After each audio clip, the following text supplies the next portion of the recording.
بسم الله الرحمن الرحيم maanta saaka 2 saac oo ay tahay Febraayo 11 waxa la qisaasay laba nin oo dambiilayaashii ahaa oo Cabdifataax Cabdiraxmaan Warsame iyo Cabdishakuur Maxamed Dige baa la qisaasay maanta aad iyo aad baan anaan qisaastay waan ku faraxsanahay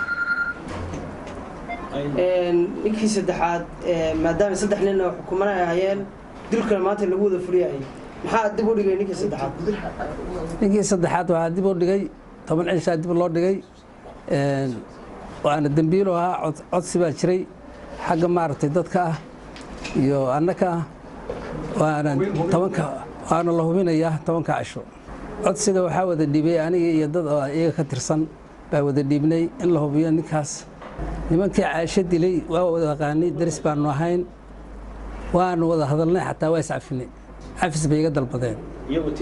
يجو تير جارج صار قال شراء. آخرهم ورتيرا بانكوير. تير كان الجي وانا للدري. وبتشوق وانها حتى أمريكا النتين لون تيجي عنده وقتات. ساست أنا قاف شني. تولد وهاي ترفي شذا اللير. ترين كي قاعد ياد بفعين هاي سمالوين نوام هذين هيا تتكيدن بجاز قلي عاشي لي أساسا كقلي وقال توكتي لونين للنواد ضمبيها.